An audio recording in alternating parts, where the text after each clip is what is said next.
Good afternoon, all. Today we are discussion about the behavior based safety. तो behaviour based safety क्या होती है और उसके क्या क्या बेनिफिट्स हम लोग को मिलते हैं इसके बारे में हम डिस्कस करेंगे। तो विल स्टार्ट नाउ। एंड सबसे पहले तो यही बात है कि मैं आप सबका इस ट्रेनिंग सेशन में स्वागत करता हूँ और कोशिश करता हूँ कि मेरे पास जो भी नॉलेज है वो आप तक पहुंचे। तो behaviour based safety, plant and construction safety, safer workplace through the behaviour. ठीक है, इसके लिए मैं कुछ बात करना चाहता हूँ। ऑलमोस्ट अगर आप ग्राफ देखते हैं तो 96% आपको अनसेफ एक्ट मिलेंगे और उसमें से आधे से ज्यादा एक्चुअल मेरे पास टेंटेटिव क्राइटेरिया या फिर ऐसा नहीं है कि कुछ नेचुरल कितने हो रहे हैं या फिर वुमेन बिहेवियर से कितने हो रहे हैं, पर अनसेफ एक्ट जो हो रहे हैं वुमेन बिहेवियर से ज्यादा पाए जाते हैं क्योंकि उसके दो तीन क्राइटेरिया है। एक, लेक ऑफ नॉलेज, दूसरा ओवर कॉन्फिडेंस, तीसरा जिस कल्चर में आदमी काम करता है वहां जो हैबिचुअल होता है वही चीज हम लोग यहाँ पे अप्लाई करते हैं और ये एक अनसेफ बिहेवियर या फिर हैंड्रिज बिहेवियर में बदल जाता है। उसके ऊपर कैसे काम करना है, कैसे हमें लोगों को एजुकेट करना है, कैसे उनका इम्पोर्टेंस वो चीजों का या फिर उनका इम्पोर्टेंस उनके फैमिली के लिए कैसे है। जनरली क्या होता है, लोग क्या करते हैं, डंडे के ठोक पे काम करवाते हैं, लेकिन डंडा कब तक चलता है? जब तक आप खड़े हो तब तक डंडा चलता है। और वो चीज का इम्पोर्टेंस अगर हम लोगों को समझाते हैं, उनको रियलाइज होता है, तो ये शायद आप रहो या ना रहो उस लोकेशन पे, वो लोग रियली अपने दिल से और हार्ट से सेफ्टी से काम करते हैं। इसके लिए ये session. What is the behaviour based safety? तो सबसे पहला चीज आता है प्रोएक्टिव अप्रोच। प्रोएक्टिव मतलब क्या? BBS is a proactive safety methodology focus on the observing and improving employ behaviour prevent accident before they. Proactive मतलब क्या? उनको जो चीज की जानकारी नहीं है वो जानकारी दे के उनको उस चीज के लिए एक्टिव करना। और ये कब करना है? अपने वर्कर्स को एक्सीडेंट होने के पहले। एक्सीडेंट होने के बाद करके कोई फायदा नहीं है, क्योंकि हम लोग सब लोग जितने भी लोग काम कर रहे हैं एचएस डिपार्टमेंट में, एक्सीडेंट होने के पहले लोगों को एजुकेट करने के लिए और लोगों से सेफ काम करवाने के लिए काम कर रहे हैं। तो प्रोएक्टिव बिहेवियर जो सबसे पहला कंसेप्ट है। दूसरा आता है बिहेवियर इम्पैक्ट। ठीक है, इज रिकॉग्नाइज दैट इस estimate 96% of all workers injury originate from the unsafe behavior, not slowly unsafe condition. That means अगर 96% हम लोग किसी अगर केस स्टडी में जाते हैं, किसी एनालिसिस पे जाते हैं, तो 96% जो अनसेफ एक्ट्स है वो अनसेफ बिहेवियर से हुए, लेक ऑफ नॉलेज से हुए, गलत काम के प्रैक्टिस से हुए या फिर ओवर कॉन्फिडेंस से हुए। यही तो रीजन है उसका कि 96% बिहेवियर बेस की वजह से अनसेफ एक्ट्स हुए और एक्सीडेंट रिजल्टिंग में आए, लोगों को इंजुरीज हुई। छोटे मोटे कट क्यों ना हो, जो भी हो, लेकिन एक इंजुरी थी वो है। उसमें से अगर छोड़ा जाए तो खाली 4% बचता है जो अनसेफ एक्ट कंडीशन है। ठीक है, और अनसेफ कंडीशन भी कब क्रिएट होता है? जब अनसेफ बिहेवियर करते हैं। फॉर एग्जाम्पल के तौर पे, अगर मैं जानता नहीं हूं कि रास्ते पे बहुत सारी गाड़ियां दौड़ रही है, गलती से मैंने मजाक मजाक में एक पत्थर फेंक दिया और वो पत्थर, मैंने जो फेंका वाला पत्थर था, ये मेरा अनसेफ बिहेवियर था, मेरा अनसेफ एक्ट था। अब इसके पीछे का रूट कॉज बहुत अलग है। मैं चाहता था कि वहां पे अनसेफ क्रिएट करूं, अनसेफ कंडीशन क्रिएट करूं, ये भी हो सकता है। ये सब होने वाली बात है। मैं उस हजार्ड से अवेयर ही नहीं था, या फिर मेरे को ऐसी आदत है कि मेरे प्रीवियस एक्सपीरियंस में या फिर मेरे सराउंडिंग में मैं ऐसे ही काम करता था। ऐसा भी हो सकता है कि मैं ओवर कॉन्फिडेंस में वो पत्थर फेंक दिया, बट मैंने जब पत्थर फेंका, this is the unsafe act. अब वो पत्थर रोड पे है, it is the unsafe condition. एक अनसेफ बिहेवियर की वजह से एक अनसेफ कंडीशन क्रिएट होगी। ठीक है, अब उसके पास से कोई गाड़ी गुजरती है, उस पत्थर के पास से और पत्थर पे नहीं चढ़ती है, this is the near miss. और पत्थर पे गाड़ी चलती है, चढ़ती है, इधर उधर पलटती है, तो वो तो हो गया एक्सीडेंट। तो ये एक अनसेफ बिहेवियर से, अनसेफ एक्ट में, अनसेफ एक्ट से, अनसेफ कंडीशन में, अनसेफ कंडीशन से एक नियर मिस में, और नियर मिस से एक एक्सीडेंट में कन्वर्शन कितना फास्ट हो गया।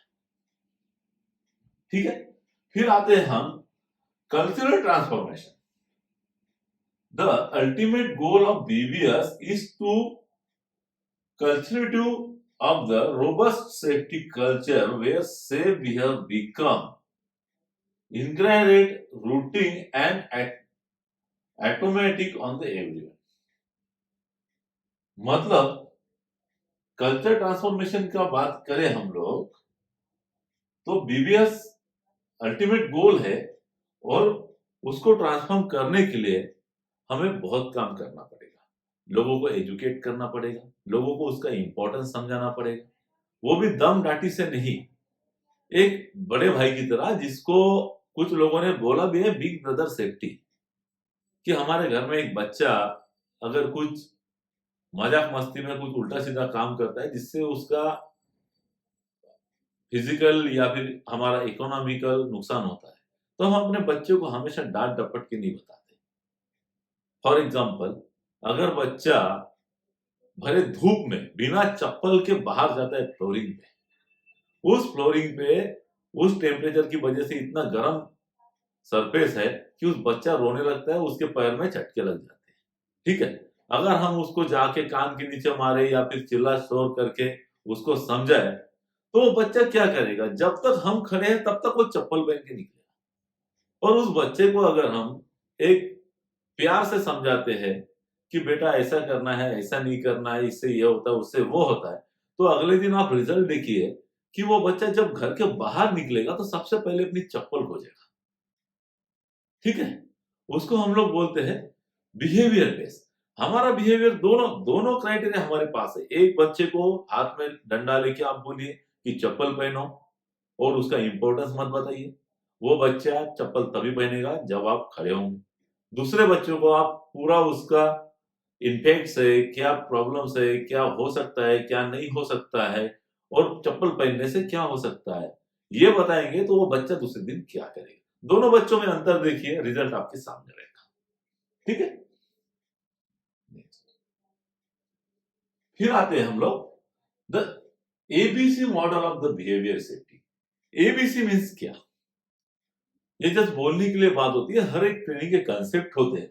ABC, ए मतलब एक्टिवर, बी मतलब बिहेवियर, सी मतलब कॉन्सिक्वेंसेस। राइट, क्लियर है इतना।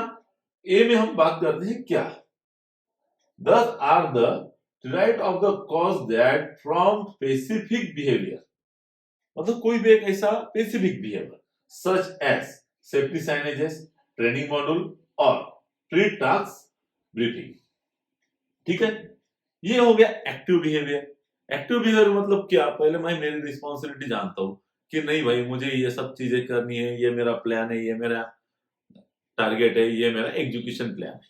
ठीक है, उस केस में अगर मैं जाके मेरे वर्कर को, मानिए फॉर एग्जांपल मैं वर्क एट हाइट की ये देता हूं, मतलब एग्जांपल देता हूं, उसमें अगर मेरे 10 लोग वर्क एट हाइट पे चढ़ने वाले, उनको मैं एक बोल दूंगा जाके कि ठीक है भाई जाओ सेफ्टी कर लेना, ये एक जनरलाइज स्टेटमेंट हो गया। और एज ए मेरा प्रोफेशन, मैं ऐसे स्टेटमेंट को तो डायरेक्टली डिनाई करता हूं कि ये नहीं होना चाहिए ऐसा स्टेटमेंट। ठीक है, वर्कर जा रहे हैं वर्क एट हाइट पे, तो वर्क एट हाइट पे क्या स्पेसिफिक हजार्ड्स है, उसमें क्या स्पेसिफिक मिटिगेशंस है, वो हम लोग को लोगों के साथ ब्रीफ करना पड़ेगा और बड़े प्यार से करना पड़ेगा। उसके बाद ब्रीफ करने से ही नहीं होगा, उसमें से कितने लोगों को समझ में आई चीज, कितने लोगों को नहीं आई और क्यों नहीं आई, हमने हमें समझाने में चेंज करना है या फिर उनको कुछ दिक्कत है। फॉर एग्जांपल, अगर मैं एक इंग्लिश में बोल रहा हूँ किसी वर्कर्स को, वर्कर इंग्लिश जानते हैं कि नहीं जानते, तो मुझे हिंदी में बात करना पड़ेगा जो लोग समझ सके। ठीक है, ये एक हो गया, और उससे ही मेरा कोई आदमी काम कर रहा है। ठीक है, उसमें से कुछ सेफ बिहेवियर है, कुछ अनसेफ बिहेवियर है, तो हम पहले बात किस पे करेंगे? पहले सेफ बिहेवियर पे बात करेंगे। जनरली लोगों की प्रैक्टिस क्या है? देखते हैं कुछ मिस्टेक है, उसके ऊपर चिल्ला के उसको बोलना, डाँट-डपट ये सब करके हम लोग उसको बोलते हैं, "ये ऐसा क्यों कर रहा है? वैसा क्यों कर रहा है? ये क्यों कर रहा है? वो क्यों कर रहा है?" उससे क्या होता है, एक उसके मन में जो आता है कि कोई पॉजिटिव थॉट नहीं आता है। उसके मन में आता है कि डर-डपट से मुझे ये सब सेफ्टी करवा रहे हैं। ठीक है? ऐसा नहीं है। कुछ अगर ऐसा बिहेवियर है, उस बिहेवियर के केस में उनसे पहले बातचीत करनी पड़ेगी। सबसे पहला स्टेप है स्टॉप वर्क। फिर उनको अपने पास बुलाइए या फिर आप खुद जाइए। उनसे पूछिए कि वो कहाँ से है, कहाँ से बिलॉन्ग करते हैं, फैमिली में कौन-कौन है, कैसे आए हो या फिर कुछ जनरल इस टॉपिक पे बात कीजिए। फिर पूछिए कि नहीं आप ये सब जो एक्टिविटी कर रहे थे उसमें आप जो कर रहे हैं ये आपने अच्छी चीज़ की, वो आपने अच्छी चीज़ की, कुछ ना कुछ तो आपको सेफ बिहेवियर दिखेंगे। तो 2-4 सेफ बिहेवियर पे बात कीजिए। 2-4 सेफ बिहेवियर के बाद उनको कॉन्सिक्वेंसेस बताइए कि जो अनसेफ बिहेवियर था, उसमें क्या चांसेस है, क्या हो सकता है, वो होने से इनके फैमिली के ऊपर क्या इम्पैक्ट्स हो सकता है, ठीक है? और नई हो होने के लिए अपने को क्या करना है मतलब उनको जो अनसेफ है उसको करेक्ट करके उनको बताना पड़ेगा।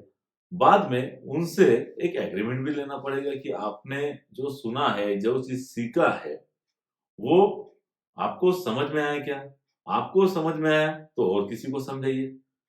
अगर और भी आपका कोई इश्यू है, कोई पॉइंट है जिसके ऊपर आप किसी को बता नहीं पा रहे हो या फिर लोगों को बता नहीं पा रहे हो, आपका पॉइंट सॉल्व नहीं हो पा रहा है, कोई समस्या है, तो वो भी हमें बताइए। इतना बोल के थैंक्स करके निकलना है, ठीक है?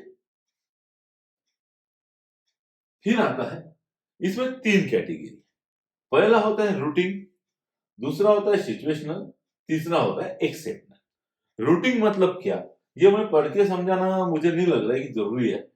Those are the daily safety habits performed continuously obtained without con consequence through the like wearing PPEs मतलब ये क्या है कि डेली का हैबिट है कि रोज पीपीज नहीं घूमना बहुत सारे लोग होते हैं हाथ में हेलमेट लेके पाथवे में चले जाते हैं ऑफिस तक बहुत लोग होते हैं ठीक है इसको हम रूटीन बोल सकते हैं ठीक है रूटीन मतलब क्या है जो रेगुलर अनसेफ वायलेशंस हो रहे हैं उसको हम रूटीन में काउंट करते हैं ठीक है और जो होता है सिचुएशनल सिचुएशनल मतलब क्या कभी कभार किसी सिचुएशन की वजह से हो रहा है फॉर एग्जाम्पल कि कोई आदमी है, बारिश में काम कर रहा है, अचानक मतलब काम कर रहा है वेल्डिंग का, अचानक बारिश आ गई और वो अपने आप को बचाने के लिए किसी शेड में चला गया और उन्होंने वेल्डिंग मशीन बंद नहीं की।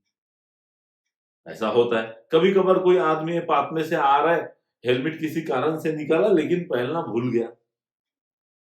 हफ्ते में 1 बार, महीने में 1 बार, इसको हम लोग बोलते हैं सिचुएशनल, ठीक है? और ये होता है एक्सटर्नल, ठीक है? एक्सटर्नल मतलब क्या? Include from the outside factors that impact the individual safety action, including pre- pressure, leadership attitude, and general workplace culture. Exceptional में क्या है कि कभी कभार वाली चीज हो जाती है ठीक है सेकंड में फिर रूटीन बिहेवियर में देखिए always use handle on staircase अभी इसका एक सिंपल सा एग्जांपल है रूटीन का ठीक है अभी हम लोग रेलिंग दे रहे हैं स्टेयरकेस दे रहे हैं तो रेलिंग पकड़ के हमको चलना है मतलब एक हाथ मेरा रेलिंग पे हो और एक हाथ मेरा फ्री हो ये एक्चुअली सेफ मेथड है पर लोग क्या करते हैं ऐसे ऐसे दौड़ के चले जाते हैं कभी पैर स्लिप हो गया फिसल के नीचे गिर गए शॉर्ट पेज में हाथ टूट गया ठीक है तो ये होता है always use hand rail to ये तो पढ़ने की जरूरत है why it's matter this is the simple act significantly reduce the risk of slip trip मतलब गिरने का स्लिप ट्रिप का रिस्क वो एक्चुअली कम कर देता है ठीक है which are the among of the most common work place injury generally क्या होता है ना बहुत बड़ा काम होता है बहुत हजारस काम होता है उसमें आपको खतरा नहीं होता है उसमें एक्सीडेंट कम होते हैं पर छोटे मोटे काम में बहुत ज्यादा एक्सीडेंट होते हैं फॉर एग्जाम्पल मेरा एक केस स्टडी था मेरे जीवन में मेरा खुद का एक्सपीरियंस है एक बंदा दिन भर वेल्डिंग का काम कर रहा है क्रिएटर के साइक्लोन पे ठीक है पूरा दिन काम किया उन्होंने पर 6 बजे पूरा दिन वो सेफ्टी हार्नेस लगा के था सब कुछ था पर 6 बजे एक बार वेल्डर बोलता है उस हेल्पर को कि बेटा मुझे एक रॉड दे दो और आप अपना सामान लपेट लो। वो बंदा क्या करता है, हेलमेट मतलब सेफ्टी हार्नेस निकाला था उन्होंने, वो जाके रॉड देने गया था, बोलते कि वेल्डर तो यही है, अभी 2 मिनट में दे दूंगा। और उसी इसमें एक छोटी सी मिस्टेक से वो स्लिप हो जाता है और रॉड के साथ साइक्लोन के अंदर गिर जाता है। पूरा दिन तो उन्होंने काम किया, कुछ नहीं हुआ, पर छोटा सा एक अनसेफ बिहेवियर उनको एक हादसे तक लेके गया। ठीक है, तो ये चीजें है, ये छोटी मोटी चीजें वो करना चाहिए, इसको हम लोग बोलते हैं रूटीन। ठीक है, फिर आता है situational. Check equipment safety guards. अभी सेफ्टी गार्ड सिचुएशनल में क्यों आए? बहुत बार ऐसा होता है कि किसी प्रिवेंटिव या करेक्टिव मेंटेनेंस के लिए मैंने गार्ड निकाल दिया। जनरली तो लोग लगाते ही है, मतलब 100 में से 95% लोग लगाते ही है मेंटेनेंस होने के बाद। पर कुछ लोग होता है किसी चीजों से या फिर किसी सिचुएशन से, किसी सिनेरियो से या फिर किसी भी अननोन रीजन से वो गार्ड लगाना भूल जाते हैं, उसको हम लोग बोलते हैं सिचुएशन। ठीक है, सेकंड। फिर एक्सटर्नल बिहेवियर। ठीक है, supervisor ensures safety discussion when supervisor actively individual in the open safety discussion during the daily TBD task। ठीक है, जब वो बोलता है तो ये हो गया एक्सेप्शनल बिहेवियर। ठीक है, फिर आता why's matter. The leadership behaviour process supportive and communicative safety environment motivating the employ. जो लीडर होता है, अगर लीडर मानिए मैं हूं, मेरे टीम का मेन आदमी हूं, मानिए फोरमैन समझिए मुझे फॉर एग्जांपल के तौर पे, और मुझे आदत है चल भाई कोई दिक्कत नहीं है, ऐसे उल्टा सीधा काम कर लेते, तो मेरे साथ 10 आदमी उल्टा सीधा काम कर रहे हैं। मैं अकेला कर रहा हूं तब तक ठीक है, क्योंकि होगी तो इंजरी किसकी, मेरी अकेले की होगी। पर मेरे बिहेवियर की वजह से 10 लोग अनसेफ बिहेवियर सीख रहे और अनसेफ एक्ट कर रहे हैं, अनसेफ एक्ट क्रिएट हो रहा है, जिसकी वजह से इंजरीज के कॉन्सिक्वेंस बढ़ गए। ठीक है, तो ये हो गया एक्सेप्ट। फिर आते हैं ऑब्जर्वेशन एंड फीडबैक। ठीक है, अब तो BBS, heard BBS. At the core behaviour based safety is the systematic process of observation and constructive feedback. पहला चीज आता है उसमें ट्रेनेड observer meticulously watch for the both safe and at risk behavior during the daily work activity। Trained and active observer किसको बोलते हैं? ट्रेनेड मतलब जिनको बीबीएस का ट्रेनिंग मिला है, बिहेवियर का ट्रेनिंग मिला है, जिन्होंने वो कॉम्पिटेंसी दे के पास किया है, जिन्होंने बीबीएस कंसेप्ट को समझा है, ऐसे ऑब्जर्वर पहले अपने को बढ़ाना पड़ेगा, लोगों को ट्रेन करना पड़ेगा, सजेस्ट करना पड़ेगा, उनकी ट्रेनिंग लेके आइडेंटिफाई करना पड़ेगा, तो जाके वो लोग काम कर पाएंगे। जब उनको नॉलेज होगा बीबीएस के बारे में तब जाके वो काम कर पाएंगे। ठीक है, तो इसमें लिखा है, ठीक है, वॉच बोथ, मतलब उसमें से क्या सेफ है क्या अनसेफ है ये पहले उसको दिखना चाहिए। बहुत बार ऐसे भी लोग हैं, नमूने नमूने लोग हैं, घूमते हैं साइड पे, उसके सामने पूरा अनसेफ काम चल रहा है, कोई बिना हार्नेस के ऊपर चढ़ा है तो कोई बिना एप्रॉन के वेल्डिंग कर रहा है, बिना गॉगल के कर रहा है, उनको कुछ दिखता ही नहीं है, ना वो चाहते लोगों को सेव करे ना वो खुद सेव है। मतलब फ्रंट लाइन पे काम कौन करता है? वर्कर करता है, रोटी तो वर्कर के भरोसे खा रहा है, और वर्कर अनसेफ काम कर रहा है, उसके एक्सीडेंट हो रहा है, होने दो। ये बिहेवियर अपने को बदलना है। ठीक है, फिर आता है हम लोग immediate constructive feedback is the provided helping employee to understanding their action and econ encourage in the continuous improvement। ठीक है, इमीडिएट फीडबैक कि लोगों को सारी चीजें समझाओ, उनको अवेयर होंगे, एजुकेटेड होंगे लोग, तो वो चीजें जरूर इंक्रीज होगी। ठीक है, फॉर एग्जांपल नीचे एक नोट दिया है, एक minute, I notice it you wear your safety glasses correctly today. ठीक है, great job, keep your eyes protected, that is vigilance help it is all safe. मतलब किसी ने अगर अच्छे से हेलमेट पहना है, बहुत अच्छा पीपीई पहना है, बहुत अच्छे पोजीशन में अपना काम कर रहा है, बहुत बार होता है बॉडी पोजीशनिंग भी लेना जरूरी होता है।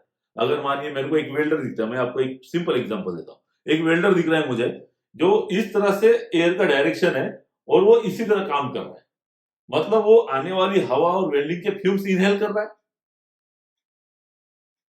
इसमें तो मेरा कुछ कॉस्ट नहीं लग रहा है, जस्ट मेरे सुपरविजन की, मेरे फीडबैक की जरूरत है, जस्ट मेरे सजेशन की जरूरत है, ना मुझे किसी एडिशनल हेल्प की जरूरत है।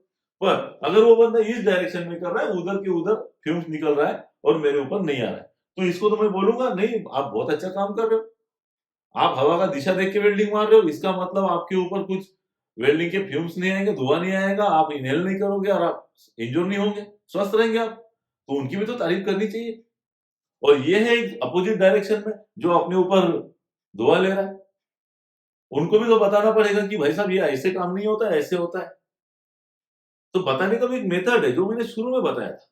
पहले उनको स्टॉप करो, उनको बुलाओ अपने पास, जनरल डिस्कशन करो, अगर उसके पास गुड प्रैक्टिसेस है तो उसके बारे में डिस्कस करो, कभी उनके फैमिली के बारे में पूछो, कभी उनके स्वास्थ्य के बारे में पूछो, या फिर इतना नहीं तो कुछ ये तो पूछो कि उसने खाना क्या खाया सवेरे। उसके बाद उनको बोले कि जो चीज आप कर रहे हो उसमें आपका नुकसान क्या है और वो नुकसान से आप कैसे बच सकते हो। इतना बोल के, थैंक यू बोल के या धन्यवाद बोल के उनको छोड़ दीजिए। अगली बार जिस दिन आप दिखोगे उस दिन आपके साथ वो रिस्पेक्ट से बात करेगा। ठीक है, फिर आते हैं हम बेनिफिट्स ऑफ इंप्लीमेंटिंग बीबीएस। ठीक है, सिग्निफिकेंट इंजरी रिडक्शन, मतलब पहला बेनिफिट क्या है, होने वाली इंजरी का रिजेक्शन, मतलब रिड्यूस होना, कम होना, होने वाली जो भी इंजरीज है वो कम हो। दूसरा, इनहेंस एम्प्लॉय एंगेजमेंट, वर्कर हर चीज में इन्वॉल्व होंगे, हर सुरक्षा की चीज में इन्वॉल्व होंगे। जब हमारा बिहेवियर अच्छा होगा तो वो जो ग्राउंड लेवल पे काम कर रहे हैं ना, फ्रंट लाइन पे काम करने वाला कौन है, ना आप ना मैं, फ्रंट लाइन पे काम करता है वर्कर। अगर वो 50 मीटर हाइट पे जाके काम करता है, उस 50 मीटर हाइट में क्या चीजों का दिक्कत लेते हैं, वो क्या क्या चीजों से संघर्ष करता है, उनके पास उसका फीडबैक है, हमारे पास नहीं है। वी आर जस्ट वाचिंग क्या कर रहा है। और फ्रंट लाइन पे जो काम कर रहा है उसको पता है, कंटिन्यूस एक आदमी अगर ऐसा ड्रिल कर रहा है तो उसको पता है कि बॉडी के कौन से पोर्शन में पेन हो रहा है। फॉर एग्जाम्पल एक ब्रेकर की मैं एग्जाम्पल देता हूँ, कंटिन्यूसली ब्रेकिंग कर रहा है आदमी, तो उसको पता है कि कौन से पोर्शन में लोड आ रहा है, कौन से मसल पेन हो रहे हैं। हम उनसे फीडबैक ले सकते हैं, उनसे सीख सकते हैं और उसमें कुछ क्राइटेरिया डिसाइड कर सकते हैं, जिसको हम लोग बोलते हैं एडमिनिस्ट्रेटिव कंट्रोल। और लोगों को वो पेन से, वो मसल पेन से हम बचा सकते हैं, मसल स्ट्रेस से बचा सकते हैं। ठीक है, दूसरा है डाटा ड्राइवन इंसाइट्स। ठीक है, provide valuable quantitative data that identified the high risk behavior, allowing for target interaction and continuous program। मतलब हाई रिस्क बिहेवियर, बहुत बार ऐसा होता है एक छोटी सी लापरवाही, क्या, फॉर एग्जांपल मैं देता हूं, मैंने सेफ्टी हार्नेस पहना, मैंने वर्क एट हाइट की ट्रेनिंग लिया, बहुत कुछ किया, सब किया, मैंने प्लेटफॉर्म बनाया, सब किया, जाने आने के एक्सेस किया, खूब किया। उसके बाद अगर मैं मेरा हार्नेस हाइट पे जाके एंकर नहीं करता, बाय मिस्टेक में भूल जाता हूं, तो ये तो सिग्निफिकेंट हजार्ड है, तो बहुत बड़ा हजार्ड। अगर मैं गिरूंगा तो मैं बुरे से बुरा सोचूंगा, डेड भी हो सकती है। तो ऐसे बिहेवियर कैसे सुधारने, उस टाइम एक दूसरे के साथ जो कम्युनिकेशन, अगर मानिए 10 लोग है, 10 लोगों के ज्ञान में एक आदमी अगर ऐसा मिस्टेक करता है कि लगाना भूल जाता है, हो सकता है किसी वर्क प्रेशर में हो सकता है किसी मेंटल फैमिली प्रेशर में हो, या फिर हो सकता है किसी सोच विचार में हो, that is a different part, पर वो भूल जाता है। उस केस में अगर 9 लोग उनके साथ में बीबीएस ट्रेनेड है तो 9 में से कोई तो उनको सजेस्ट करेगा कि भाई साहब आप बेल्ट एंकर करना भूल गए। ठीक है, फिर है culture continuous safety, culture of continuous safety. धीरे धीरे ये कल्चर 10 से 40 लोगों में जाएगा, 40 से 10 में, और एक दिन ऐसा पूरा एंटायर फैक्ट्री का एम्प्लॉयमेंट इन्वायरमेंट ऐसा क्रिएट हो जाएगा कि everyone aware to the BBS.